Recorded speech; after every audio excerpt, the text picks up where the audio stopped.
All right, folks, we're finally live. I don't really know what that was all about, but I couldn't get live. I tried for an hour, so that's something I'm going to have to work out between now and next Thursday, I suppose. I reckon we'll give a minute or two to get going before I start reading, but I'm Hondo, and we're finally Hearth-side. As y'all can see, the fire did finally catch, so there's at least that. It's been a bit of a busy week, some ups, some downs. I was able to take my son to work with me, which was very keen. The Buckaroo very much enjoyed some time at the butcher shop, uh, which was just an excellent bit of homeschooling. He got to come in, he got to learn about the machinery, he got to not only learn about the machinery, but he got to set up things. He got to set up the meat grinder, he got to set up the bandsaw, and then he got to help take in the carcasses from the refrigerator into the refrigerator where we work, in the preparation room, and learn about things like where skirt steaks come from and what skirt steaks are. They are the muscle that controls the diaphragm, for example. He got to learn where the cuts are made to break a steer hap down. So it was a very keen time. He seemed to enjoy it, and everybody at work seemed to enjoy it. And so that was pretty fun. And we're hoping to get him there again maybe next week. That would be fun to get him in for another couple hours. On top of that, as y'all can hear, it's a little bit quiet in the house this week. It's because I finally got the chickens outside. Which, again, something they're finally feathered out enough, and the weather was mild. There is always a risk when you're getting chickens out. When you first get them and they're chicks, they need to be kept at least 95 degrees, which their mother would do if they were raised that way, but it means that they have to be under a heat lamp. And so you slowly wean them off the heat lamp, and then this is a little late in the year for them. So I just like to make sure that they have plenty of straw and try to wait for a good mild day. Unfortunately, we had a couple of days last weekend where it was about 70 during the day and only in the 50s and 40s at night, so I felt it was worth trusting. So those little barred rock chicks are outside, and I suppose at this point they're not chicks, they're pullets and cockerels. They're teenagers, you might say. Once the pullets start laying eggs, about March or so, I expect, they'll become hens. And by that point, the cockerels will be roosters. So it's been a week. On top of that, I had some issues with my truck where I had some wires overheating and I couldn't quite figure out why. And that fried my alternator to the point of it smoking, and I had to disconnect it and limp it to my friend's house. I've been without a truck. My grandfather's been helping me get back and forth to work, which I'm very grateful for. He's been driving a whole bunch of miles, and if everything goes well, hopefully I should be getting the truck tomorrow. So I'm looking really forward to that. A friend of mine asked recently what it feels like for me to be a walking country song, especially now that my truck broke down. So we'll see how that goes, but hopefully I'll have some good news on the truck this weekend and actually have it up and running. And I guess, at this point, hopefully the stream is going okay, and hopefully some of y'all have had time to settle in. Again, I'm sorry for the delay. But last week, as we were getting ready, we were talking a little bit about the carol and how Dickens would perform it out loud, and how that really changed things. The story itself,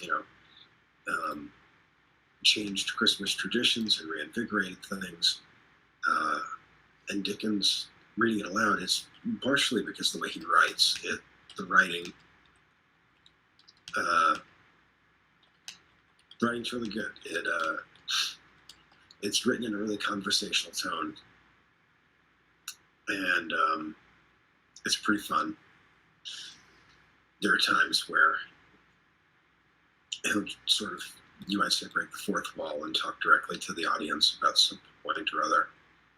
And so there's something about that that really just begs to be read aloud. And it's pretty good. That being read aloud is part of a longer tradition. For a long time, especially as the days got darker and colder, it was very common tradition for folks to sit around a hearth, sit around a campfire, and tell stories, and especially ghost stories. So the Christmas ghost story is a pretty common occurrence, especially by Dickens' time.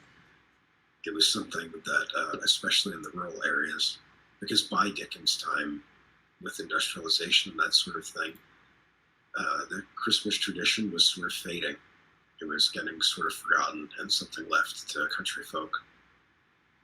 And so when Dickens writes A Christmas Carol and it's published, almost immediately people get really excited and they begin to celebrate the holiday, and they begin to really embrace the traditions, some of which he revitalized by writing about them, and it brought it into the forefront in city life.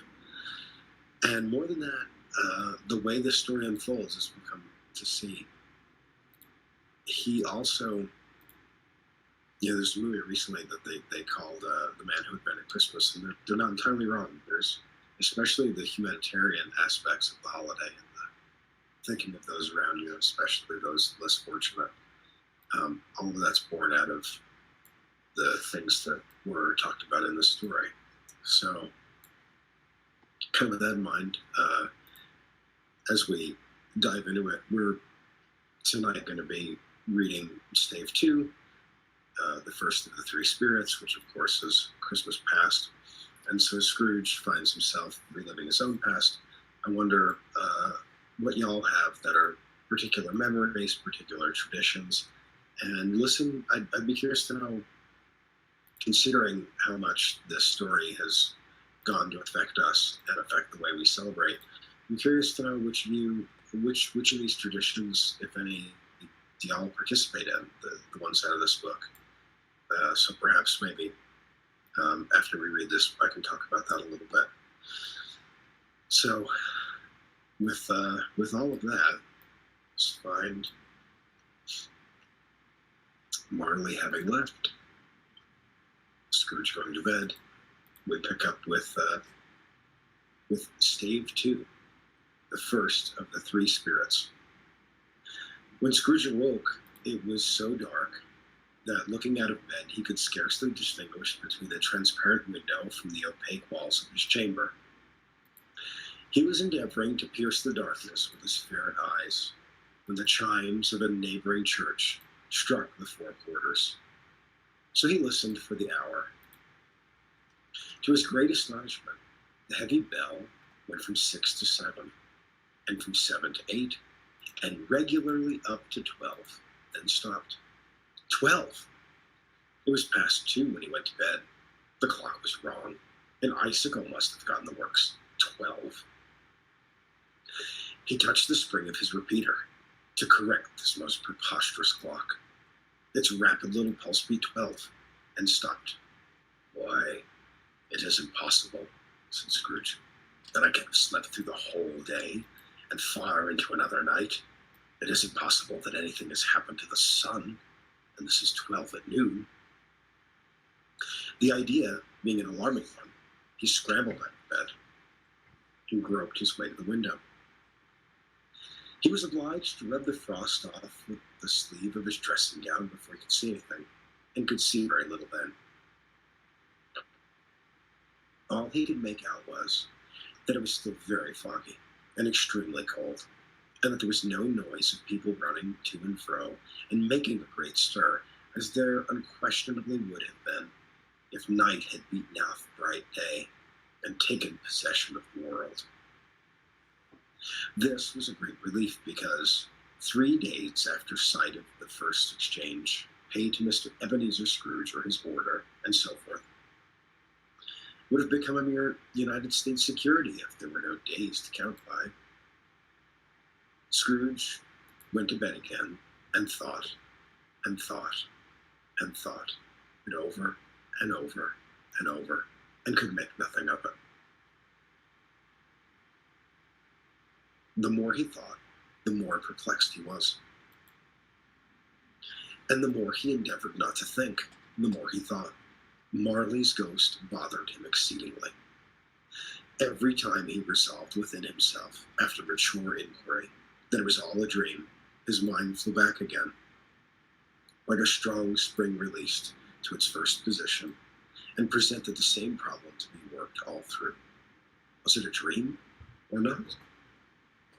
Scrooge lay in this state until the chimes had gone 3/4 more, when he remembered on a sudden that the ghost had warned him of a visitation when the bell tolled 1. He resolved to lie awake until the hour was past, and considering that he could no more go to sleep than go to heaven, this was perhaps the wisest resolution in his power. The quarter was so long that he was more than once convinced he must have sunk into a doze unconsciously, and missed the clock. At length, it broke upon his listening ear. Ding dong. 1/4 past, said Scrooge, counting. Ding dong. 1/2 past, said Scrooge. Ding dong. 1/4 to it, said Scrooge. Ding dong. The hour itself, said Scrooge triumphantly, and nothing else. He spoke before the hour sounded, which it now did with a deep, dull, hollow, melancholy 1. Light flashed up in the room upon the instant, and the curtains of his bed were drawn. The curtains of his bed were drawn aside, I tell you, by a hand, not the curtains at his feet, nor the curtains at his back, but those to which his face were addressed. The curtains of his bed were drawn aside, and Scrooge, starting up into a half-recumbent attitude, found himself face to face with the unearthly visitor who drew them, as close to it as I am now to you, and I am sitting in spirit at your elbow. It was a strange figure, like a child, yet not so like a child as like an old man, viewed through some supernatural medium, which gave him the appearance of having receded from view, and being diminished to a child's proportions. Its hair, which hung about its neck and down its back, was white as if with age. And yet the face had not a wrinkle in it, and the tenderest bloom was on the skin. The arms were very strong and muscular, the hands the same, as if its hold were of uncommon strength. Its legs and feet were most delicately formed, like those upper members bare. Well, hello there, cat. Thanks for interrupting me. Is it comfortable to stay away? For those who may be wondering, that's Archimedes, and he's chosen to join us tonight. Maybe he'll stay. We'll find out. It wore a tunic of the purest white, and round its waist was bound a lustrous belt, the sheen of which was beautiful. It held a branch of fresh green holly in its hand, and in singular contradiction of that wintry emblem, had its dress trimmed with summer flowers. But the strangest thing about it was that from the crown of its head there sprung a bright, clear jet of light, by which all was visible, and which was doubtless the occasion of its using, in its duller moments, a great extinguisher for a cap, which it now held under its arm.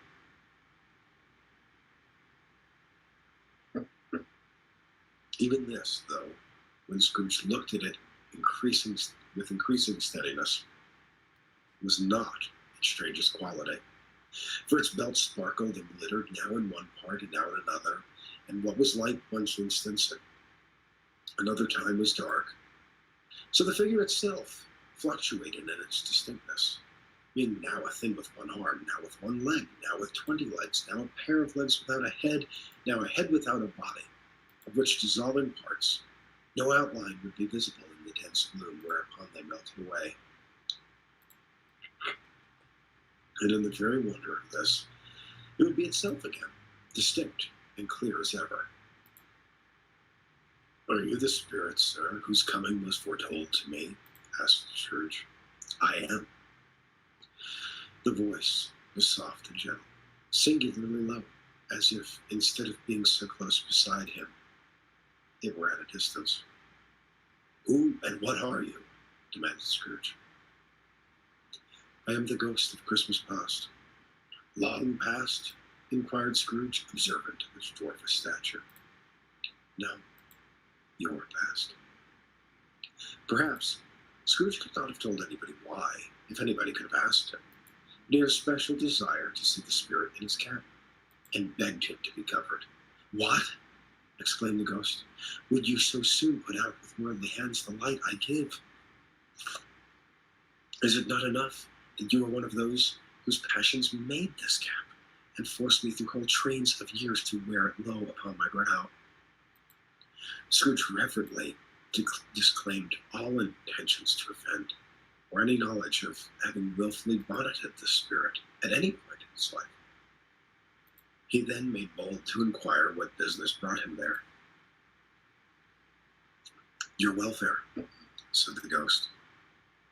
Scrooge expressed himself much obliged, but could not help thinking that a night of unbroken rest would have been more conducive to that end. The spirit must have heard him thinking, for it said immediately, "Your reclamation, then. Take heed." "Well, howdy, Josh. I hope you're enjoying whatever it is you're drinking tonight. I've got sherry. I was going to make a flip, but I decided to just go in for the sherry straight. And I sure hope you're enjoying yourself. I certainly am, now that we've got things going and jumping into the story." It put out its strong hand as it spoke, and clasped him gently by the arm. "Rise and walk with me." It would have been in vain for Scrooge to plead that weather and the hour were not adapted to pedestrian purposes. The bed was warm, and the thermometer a long way below freezing. That he was clad but lightly in his slippers, dressing out a nightcap, and that he had a cold upon him at this time. The grasp, though gentle as a woman's hand, was not to be resisted. He rose, but finding that the spirit made towards the window, clasped its robe in application. "I'm mortal," Scrooge remonstrated, "and liable to fall." "Bear but a touch of my hand there," said the spirit, laying it upon his heart, "and you shall be upheld in more than this." As these words were spoken, they passed through the wall and stood upon an open country road, with fields on either hand. The city had entirely vanished. Not a vestige of it were to be seen. The darkness and the mist had vanished with it, for it was a clear, cold winter day, with snow upon the ground. "Good heaven," said Scrooge, clasping his hands together as he looked about him. "I was bred in this place. I was a boy here."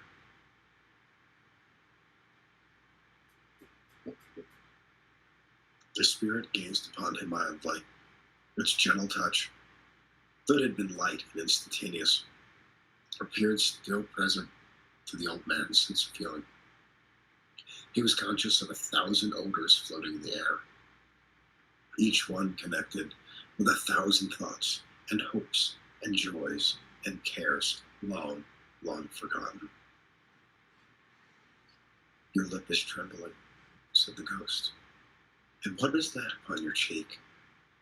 Scrooge muttered, with an unusual catching in his voice, that it was a pimple, and he begged the ghost to lead him where he would.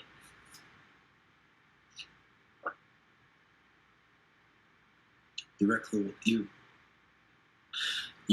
the way?" inquired the spirit. "Remember it?" cried Scrooge with fervor. "I could walk it blindfold." "Strange to have forgotten it for so many years," observed the ghost. "Let us go on." They walked along the road, Scrooge recognizing every gate and post and tree, until the little market town appeared in the distance, with its bridge, its church, and winding river.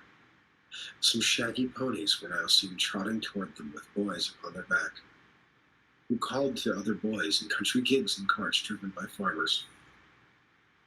All these boys were in great spirits and shouted to each other until the broad fields were so full of merry music that the crisp air laughed to hear it.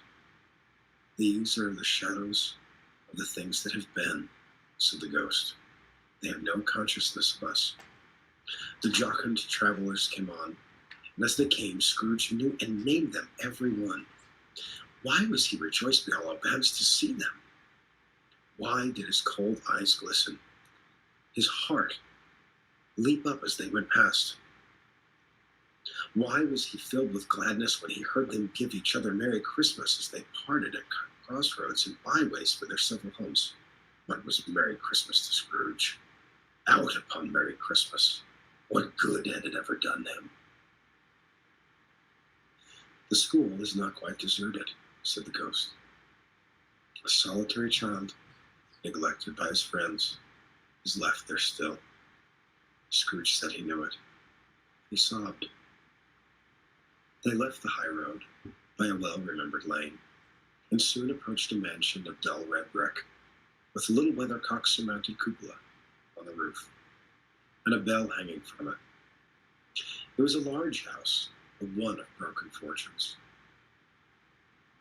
For the spacious offices were little used, their walls were damp and mossy, their windows broken, and their gates decayed. Fowls clucked and strutted in the stables, and the coach houses and sheds were overrun with grass. Nor was it more retentive of its ancient state within, for entering the dreary hall, and glancing through the open doors of many rooms, they found them poorly furnished, cold, and vast. There was an earthly savor in the air, a chilly bareness in the place, which associated itself somehow with too much getting up by candlelight and not too much to eat. They went, the ghost and Scrooge, across the hall to a door at the back of the house. It opened before them and disclosed a long, bare, melancholy room, made barer still by lines of plain deal forms and desks. At one of these, a lonely boy was reading near a feeble fire, and Scrooge sat down upon a form and wept to see his poor forgotten self as he had used to be.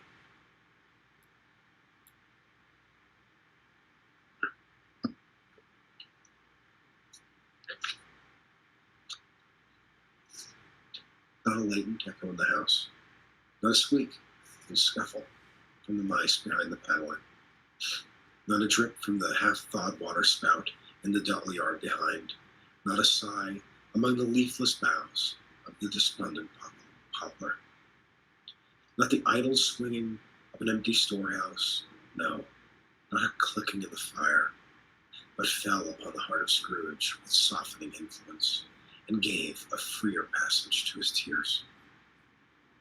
The spirit touched him on the arm, and pointed to his younger self, intent upon his reading. Suddenly a man in foreign garments, wonderfully real and distinct to look at, stood outside the window, with an axe stuck in his belt, and leading an ass laden with wood by the bridle. Excuse me. Why, it's Ali Baba, said Scrooge, in ecstasy. It's dear old honest Ali Baba, yes, I know. One Christmas time, when yonder solitary child was left here all alone, he did come. For the first time, just like that. Poor boy. And Valentine, said Scrooge, and his wild brother, Orson, there they go. And what's his name, who was put down in his drawers asleep at the gate of Damascus. Don't you see him? And Sultan's groom turned upside down by the genie. There he is upon his head. Serve him right. I'm glad of it.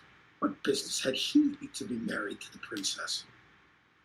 To hear Scrooge expending all earnestness of his nature on such subjects, in an extraordinary voice, between laughing and crying, and to see his heightened and excited face, would have been a surprise to his business friends in the city indeed. "There's the parrot," cried Scrooge.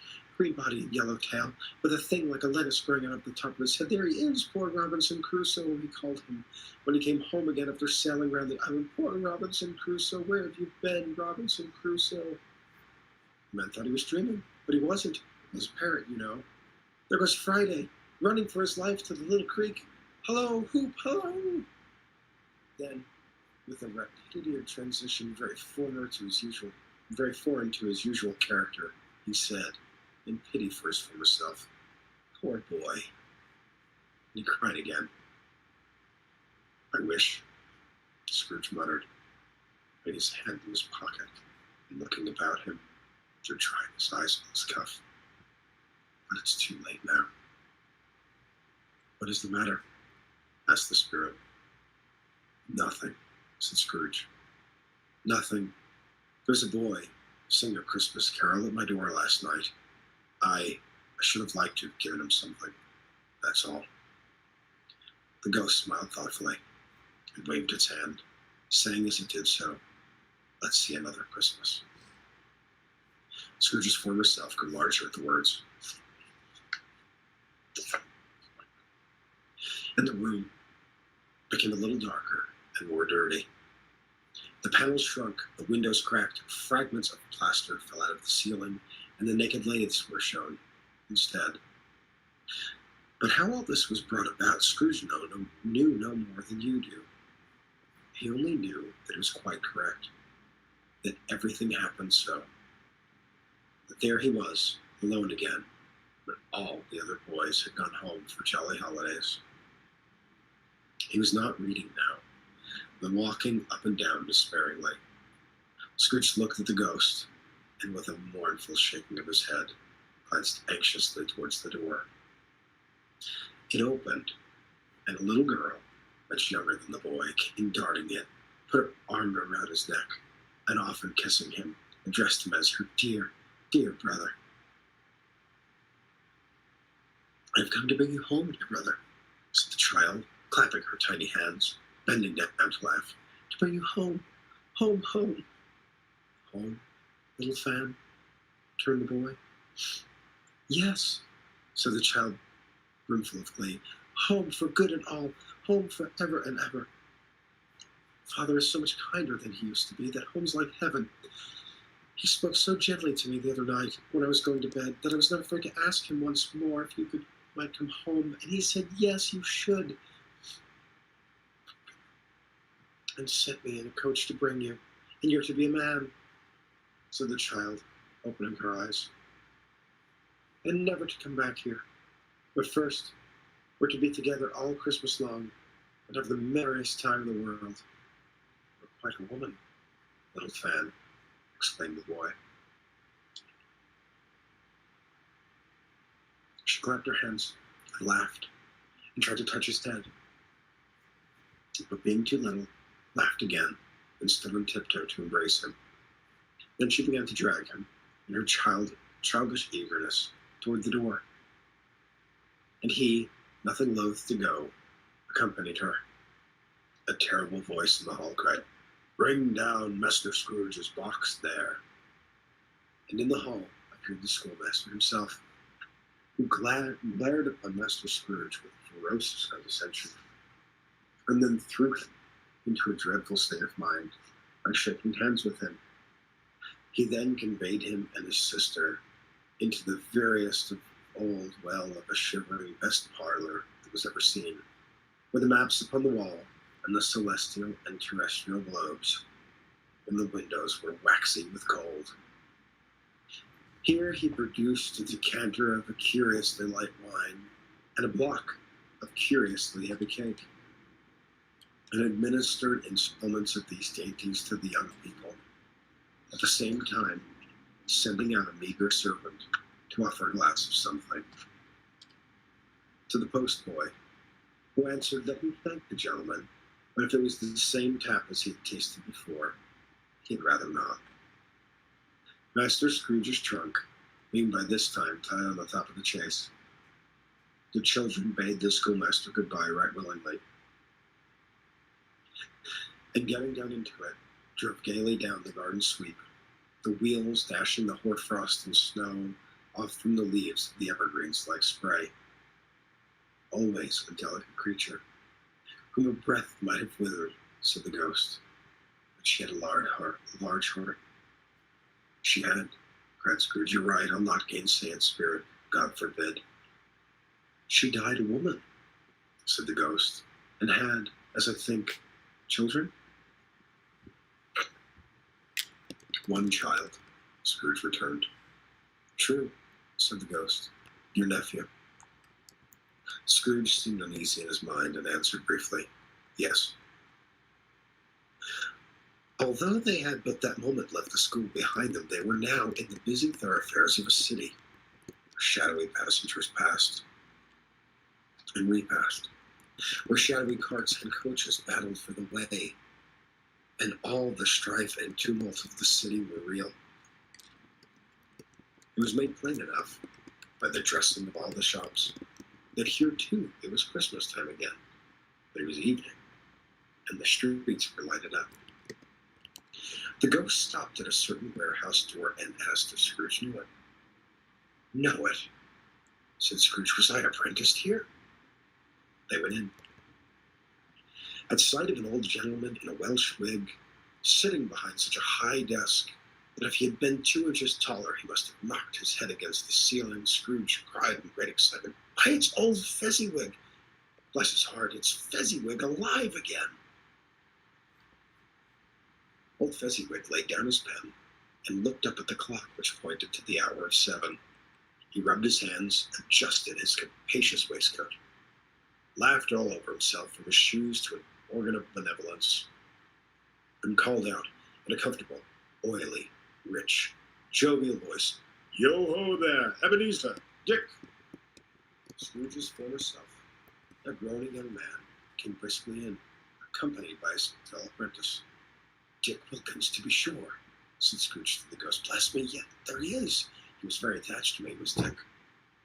Poor Dick, dear, dear. Yo-ho, my boys, said Scrooge. No more work tonight. Christmas Eve, Dick. Christmas, Ebenezer. Let's have the shutters up. I don't hesitate. With a sharp clap of his hand, before a man can say Jack Robinson. You would believe how those two fellows were at it. They charged into the streets with the shutters. 1, 2, 3, had them up their place. 4, 5, 6, barred them and pinned them. 7, 8, 9, came back before you could have gone to 12, panting like racehorses. Hilly-o! cried old Fezziwig, skipping down from the high desk with wonderful agility. Clear away, my lads, and let's have lots of room here. Hilly-o, Chip, Dick, chirp, Ebenezer. Clear away. There was nothing they could not have cleared away, or couldn't have cleared away. With old Fezziwig looking on, it was done in a minute.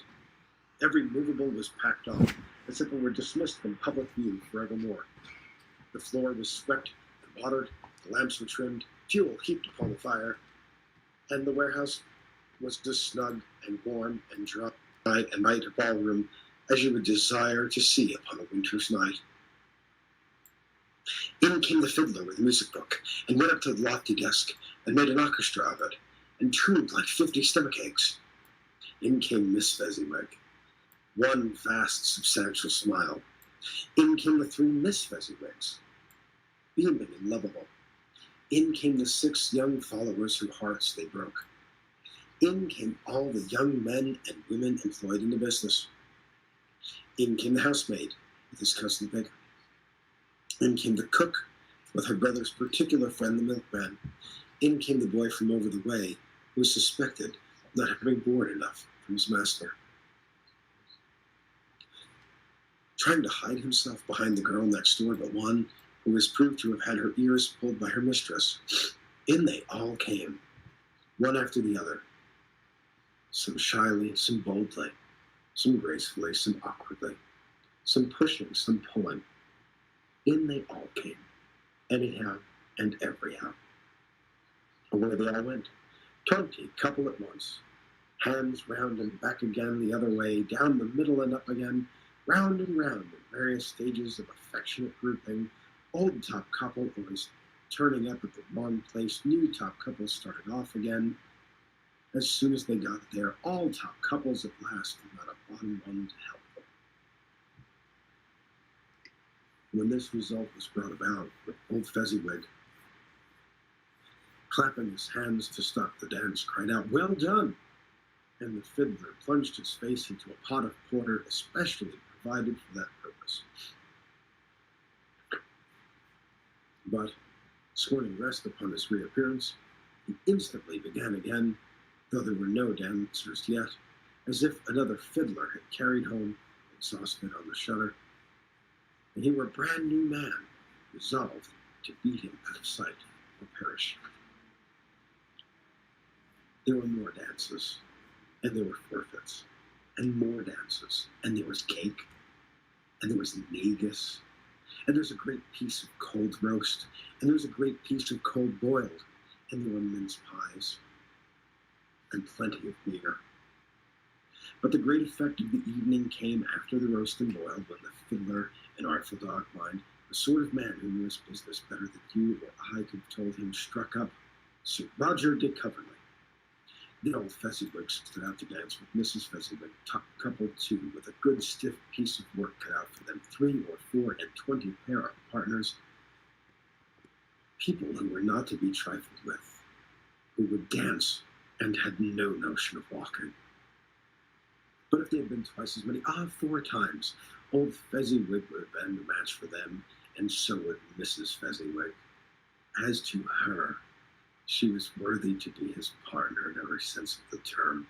If that's not high praise, tell me higher, and I'll use it. A positive light appeared to issue from Fezziwig's calf. They shone in every part of the dance like moons. You could not have predicted at any given time what would become of them next. And when old Fezziwig and Mrs. Fezziwig had gone through all the dance, advance from retire, hold hands with your partner, bow and curtsy and corkscrews, thread the needle, and back to your place, Fezziwig cut so deftly that he appeared to wink with his legs, and came upon his feet without a stagger. When the clock struck 11, the domestic ball broke up. Mr. and Mrs. Fezziwig took their stations, one on either side of the door, and shaking hands with every person individually as he or she went out, bid him or her a Merry Christmas. When everybody had retired but the 2 prentices, he did the same to them, and thus, with cheerful voices died away, and the lads were left to their beds, which were under a counter in the back shop. During the whole time, Scrooge acted like a man out of his wits.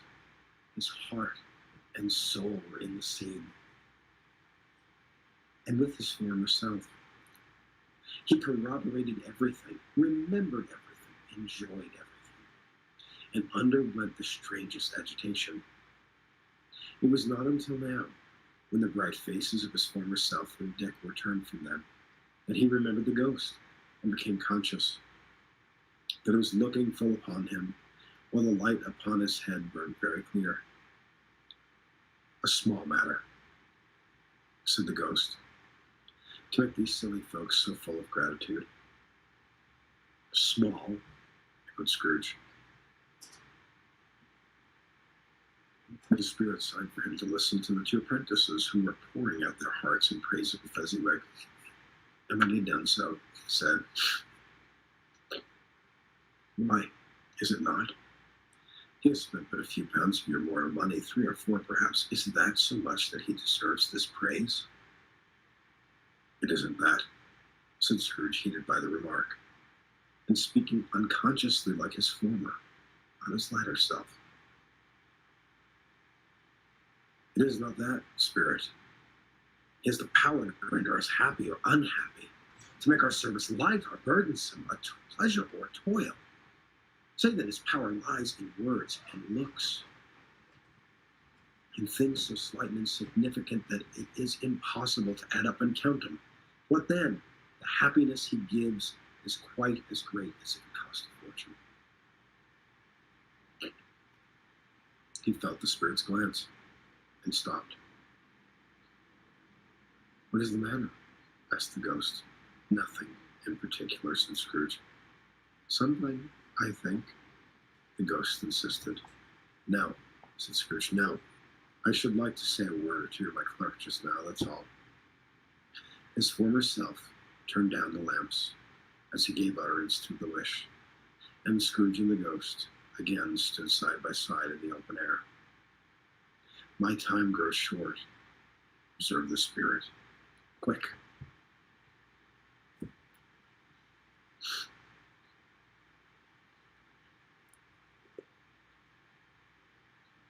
This was not addressed to Scrooge or to anyone whom could see, but it produced an immediate effect, for again Scrooge saw himself. He was older now, a man in the prime of his life. His face had not the harsh and rigid lines of later years, but had begun to wear the signs of care and avarice. There was an eager, greedy, restless motion in the eye which showed the passion that had taken root and where the shadow of the growing tree would fall. He was not alone, but sat by the side of a fair young woman in a mourning dress, in whose eyes there were tears, which sparkled in the light that shone out of the ghost of Christmas past. "It matters little," she said softly. "To you, very little. Another idol has displaced me, and it can cheer and comfort you in time to come, as I would have tried to. I have no just cause to grieve." "What idol has displaced you?" he rejoined. "A golden one." "This is the even-handed dealing of the world," he said. "There is nothing on which it is so hard as poverty, and nothing it professes to condemn with such severity as the pursuit of wealth." "You fear the world too much," she answered gently. "All your hopes have merged into the hope of being beyond the chance of its sordid reproach. I have seen your nobler aspirations fall off one by one, until the master passion, gain, engrosses you. Have I not?" "What then?" he retorted. "Even if I have grown so much wiser, what then? I am not changed toward you." She shook her head. "Am I? Our contract is an old one. It was made when we were both poor, and content to be so, until, in good season, we can improve our worldly fortune by our patient industry. You are changed. When it was made, you were another man. I was a boy," he said impatiently. "Your own feeling tells you that you are not what you are," she returned. "I am. That which promised happiness when we were one in heart is fraught with misery now that we are two. How often and how keenly I have thought of this I will not say. It is enough to know that I have thought of it and can release you." Have I ever sought release? In words? No, never. In what then? In a changed nature, in an altered spirit, in another atmosphere of life, another hope as its great end. In everything that made my love of any worth or value in your sight. If this had never been between us," said the girl, looking mildly, and with steadiness upon him, "tell me, would you seek me out and try to win you now?" "No." He seemed to yield to the justice of this supposition in spite of himself. But he said with a struggle, "You think not." "I would gladly think otherwise if I could," she answered. "Heaven knows, when I have learned a truth like this, I know how strong and irresistible it must be. But if you are free today, tomorrow, yesterday, can even I believe that you would choose a dowerless girl? You, in your very confidence with her, made everything by gain, or choosing her if for a moment you were false enough to your one guiding principle to do so? Do I not know that your repentance and regret would surely follow? I do, and I release you, with a full heart, for the love of him you once were."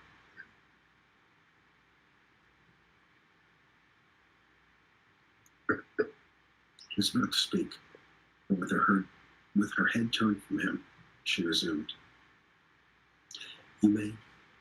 The memory is what past have makes me hope you will have pain in this a very, very brief time. And you will dismiss the recollection of it gladly as an unprofitable dream from which it happened well that you awoke. May you be happy in the life you have chosen. She left him, and they parted.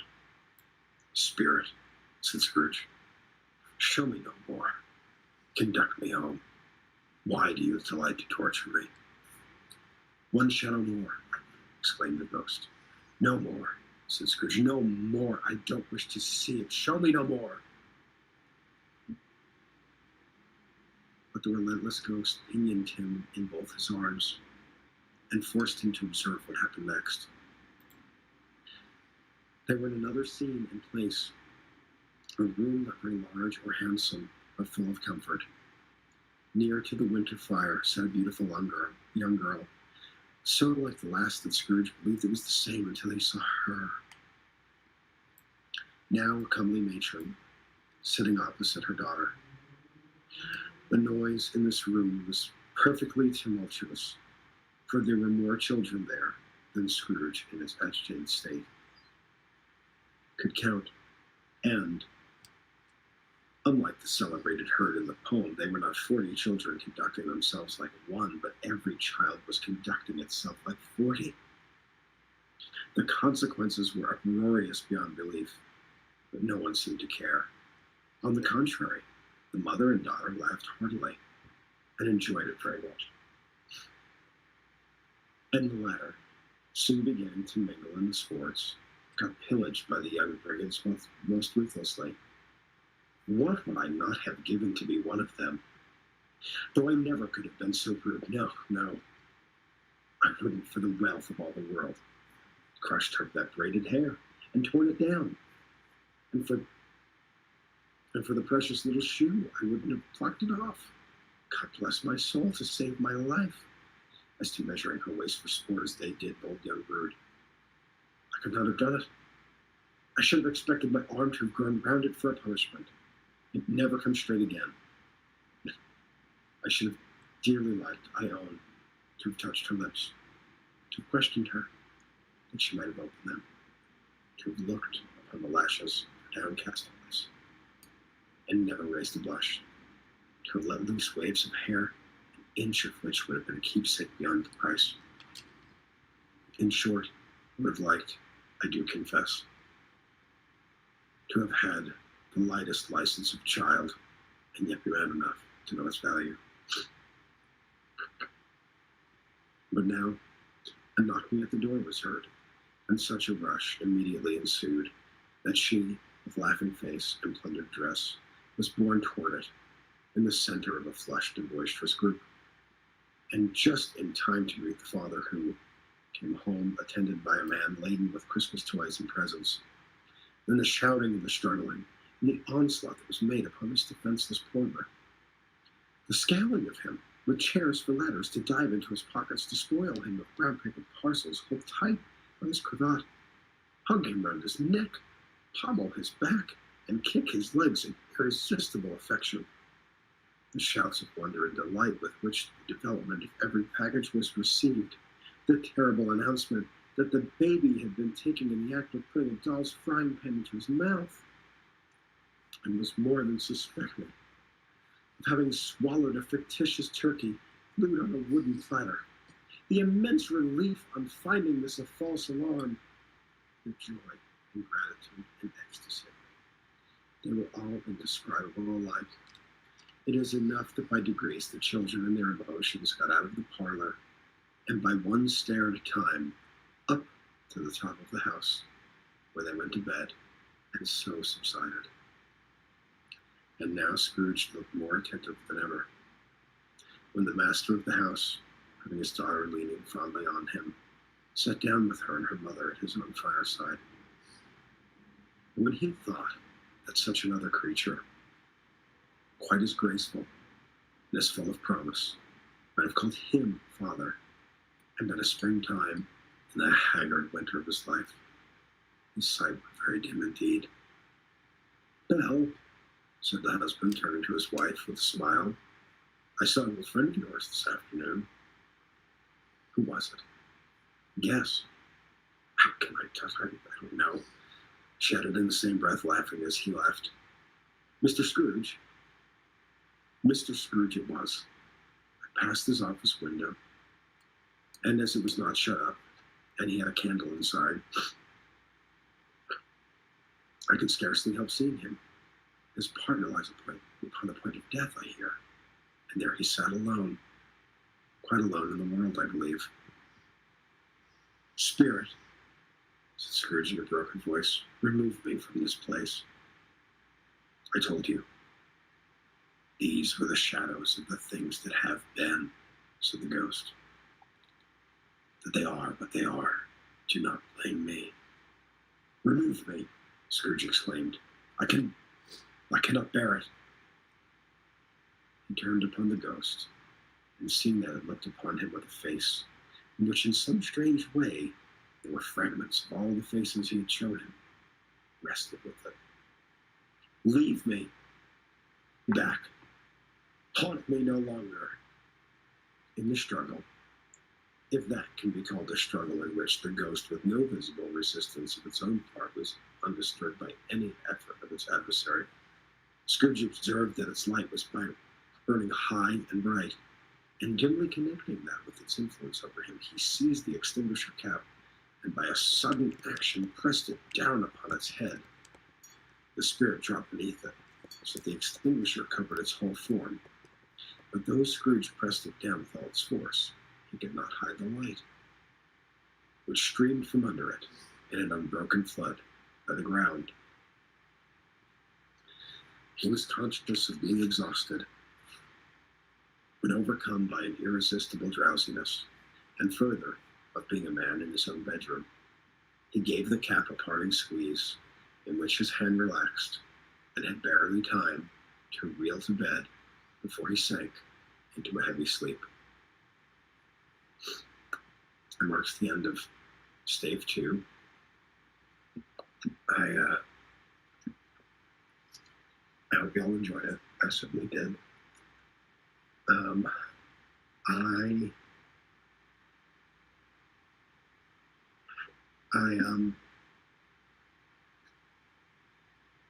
I wonder, as I said, and y'all can tweet at me or message me in the comments here while we're still chatting. We saw that they had a dance, and there was good food, the cold roast and the cold boiled, and there was negus, which was a kind of way of drinking wine that I believe started in the Navy and then carried over to be a popular drink. I'm just looking for a moment here.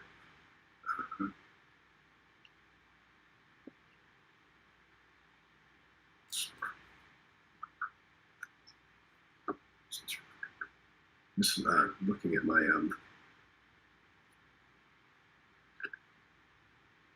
annotated edition, talks a little bit about something with food and drink that they enjoyed. And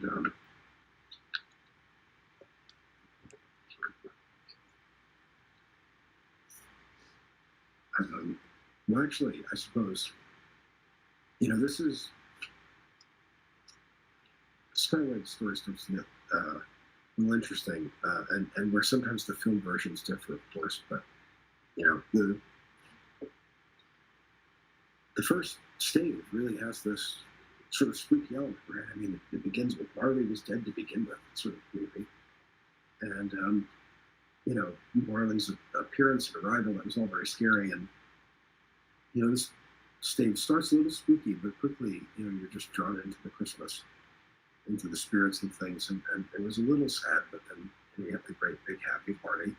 And then, again, some sadness, and then, even more sadness as the into the final scene there.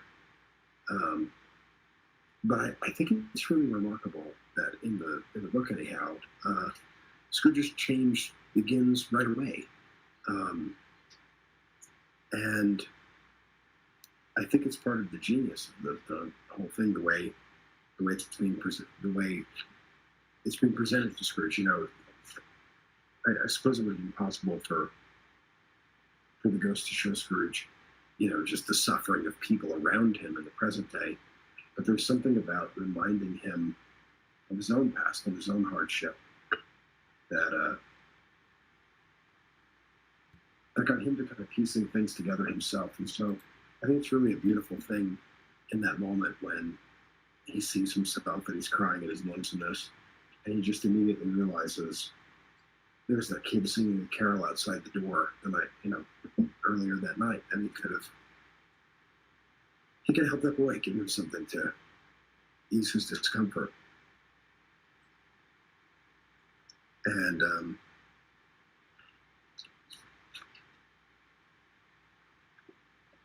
I don't know. I really like that the change begins right away, and partially because I suppose if the change waits till the end of the story, it just seems as though he only changed for fear of consequences, not because he was reminded of his own past, and not because he wanted to give people better than he experienced. There's a beauty there, I think.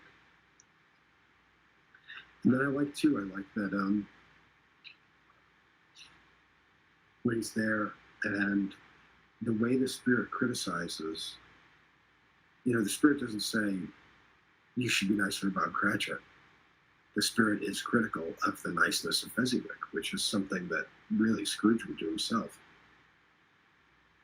And somehow it just kind of gets Scrooge acting like his younger self and gets him to come to the defense. And so he sort of pieces together that he could have done a better job, by Bob Cratchit. So it gets that to going.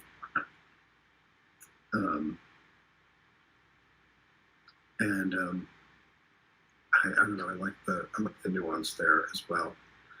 And something else that I find interesting is, the next spirit is a giant, and when this spirit shows up, it's a small spirit in terms of its stature. And Scrooge asks, "Is the ghost of Christmas long past because of its size?" And it says, "No, you're past." And so it sort of inspires the question, if Scrooge had lived a different sort of life, would Christmas past have still been so small in stature, or would Christmas past have been also a giant?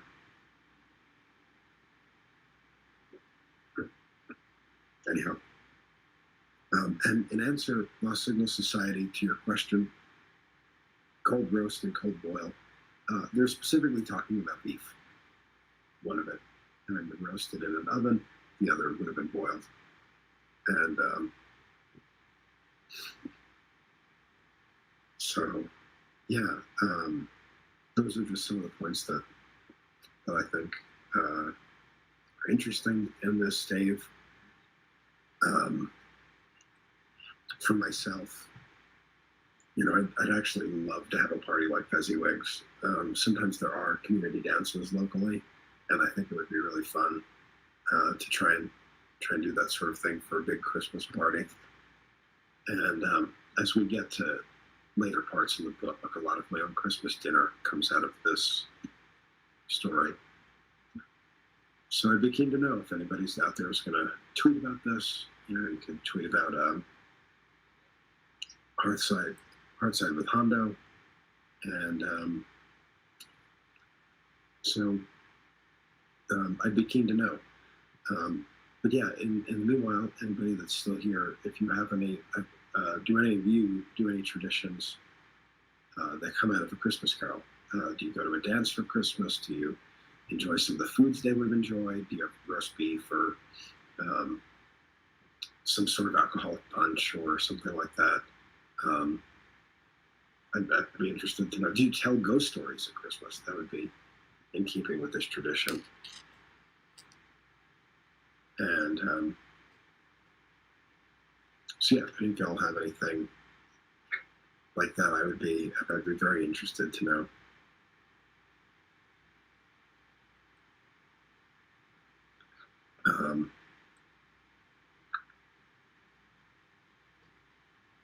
And then, so for myself, like a little more specifically, we're at the next Stave.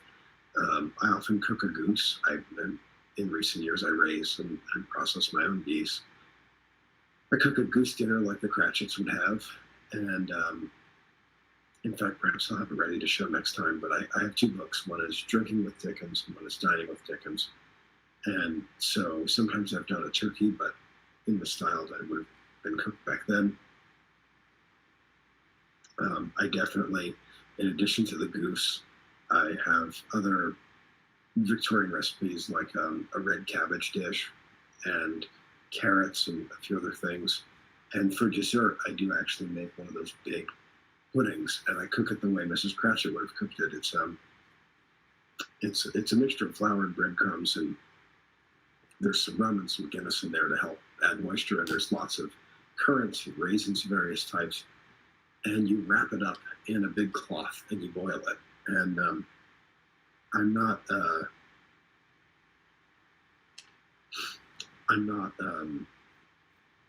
so authentic. I don't do it in the washing machine. As we get to the next Stave, you'll find that it was cooked in the copper, which was basically they had this big pot that they would put a fire under and they would heat it up, and that's how they did their laundry.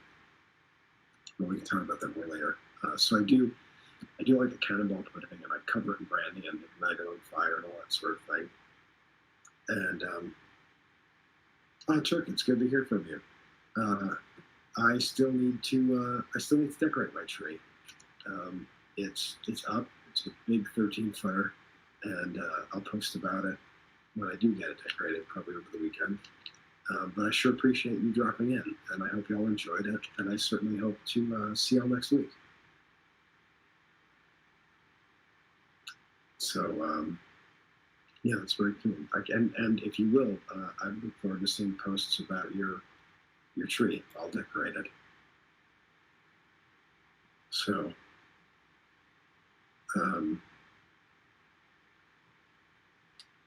yeah, so at any rate, I suppose that wraps up Stave 2. Next week, we'll continue with Stave 3, and we'll talk a little bit more about what traditions we share, what traditions generally come from this book, but for me specifically, the things that it's inspired in my celebration. And I wonder, I'll leave you with this, what sort of traditions, if any, in this do you think you'd be interested in trying, or that you would enjoy if you had the opportunity to celebrate? Would you go to a party like Fezziwig's with all the dancing and that sort of thing? Is there particular food that you're eager to sample? And so I look forward to we can catch up with that next week. So with that, I will say goodnight, and thank you all very, very kindly for stopping by the stream, Hearth-side here, and for joining me as we read along. Y'all take care.